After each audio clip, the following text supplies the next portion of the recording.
Hi, it's Steve. Today we'd like to show you how to change the impeller and seal kit on your dishwasher. It's a really easy job. Let me show you how we do it. Now, to do this repair, you will need to remove the dishwasher from the cabinets. So first thing you'll need to do is to disconnect the power. So locate the electrical panel, turn off the appropriate breaker or remove the appropriate fuses. Next, you'll want to pull off the access panel at the bottom. You need to turn off the inlet water supply, disconnect the drain, and also disconnect the inlet water to the valve behind that access panel. Lastly, you'll want to disconnect the retaining screws for those mounting tabs that secure the dishwasher to the bottom of your cabinets, and then we can pull the dishwasher out where we can do our repair. Now, before we pull the dishwasher out of the cabinets, you'll next want to open up the dishwasher, remove all of the dishes that are in that dishwasher, as well as the bottom rack, set it aside, and then we'll be able to do the repair. Now, we've turned the dishwasher completely upside down so that it's easier to access the motor assembly. Now, that'll be our next step, is to remove that. We'll begin by disconnecting the wire harness.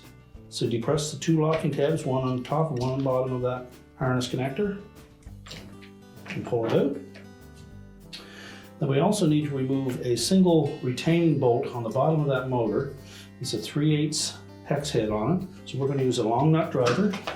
We'll slide in underneath that motor shield.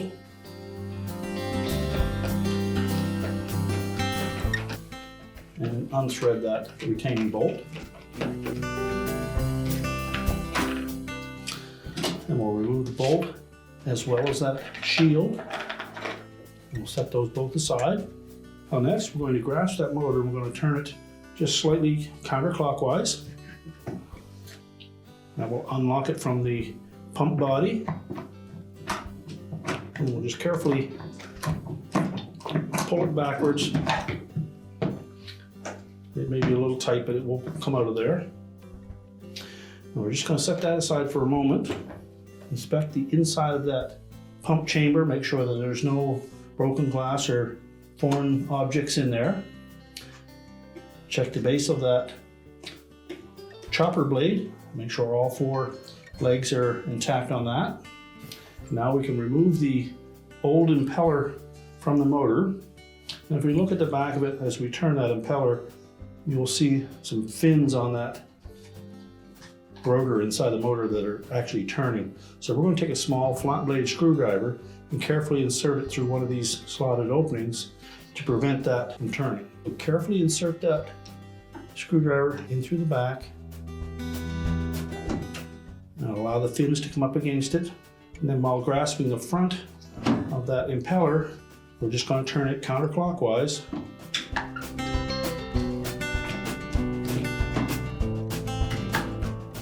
Until it turns free. And we'll spin that off of the motor shaft.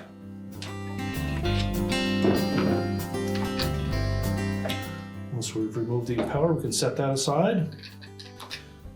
Our seal assembly is embedded in this little housing, so we'll simply rotate that to the keyways line up, pull that away from the motor, and then just set the motor aside. Now we'll next need to pop that old seal assembly out of that housing. You can either take a screwdriver and pry it out from the front, which are more likely to damage it there. So we suggest it peek in from the back side and just put a little bit of pressure on the metal portion of that you can see. And pop it out. And then discard the old impeller and seal assembly. Before we install the new one, we'll clean up this area. Now that we've cleaned that area out, we're next going to take the new seal assembly and first of all inspect the carbon face on it. This is the actual sealing surface and it's very brittle because it's made of carbon. Verify that there are no chips or cracks in that, and if so, you'll need to discard it and get another one. Then we'll just moisten the edge of that rubber covering on that seal and then we'll fit it into the housing. So just line that up squarely in that opening. And use even pressure when pushing that seal into place. I want to make sure that we don't crack that carbon face. So if it appears to be going in crooked, just remove it and start over.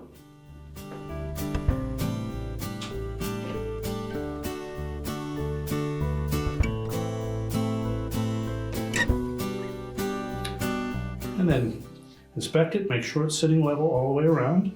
We can now install that portion onto the pump motor. And if you look at the base of that pump motor, you'll see an arrow embossed in that housing.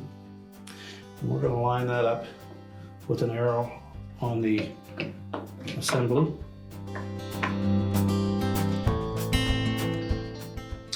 Now next we'll assemble the impeller portion. We'll begin by taking the flat washer and laying that in the base of the impeller. Now there's also a stainless seal surface that fits into that rubber grommet.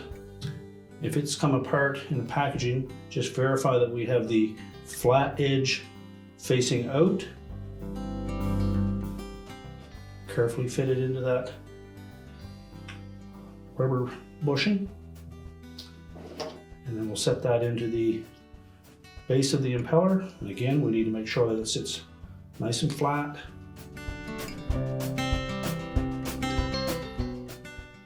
Now we're ready to thread that whole assembly onto the motor.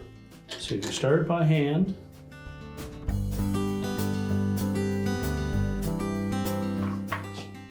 And then we'll rotate that motor around.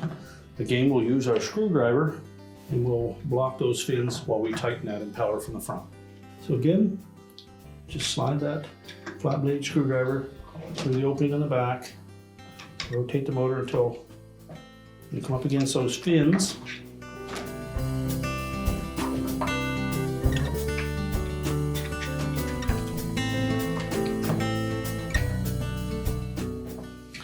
And then turn the impeller from the front of the motor until it tightens up.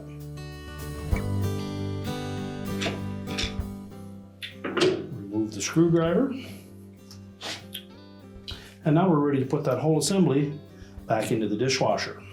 Keep in mind that that mounting bolt hole will need to be at the bottom. So we'll sit that whole assembly into the opening.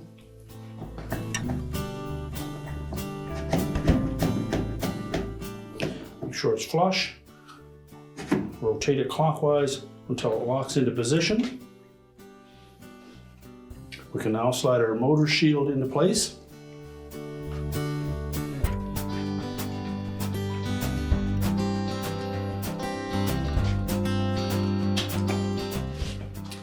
And we can reinstall that mounting bolt.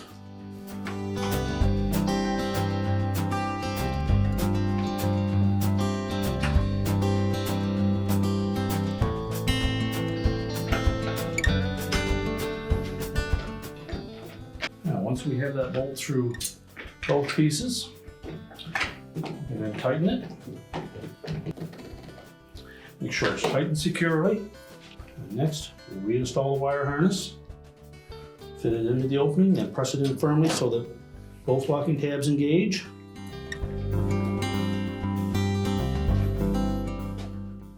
Now we're ready to stand the dishwasher back up. Now that we have the dishwasher pushed back into the cabinets, we can reconnect our drain and our inlet water supply.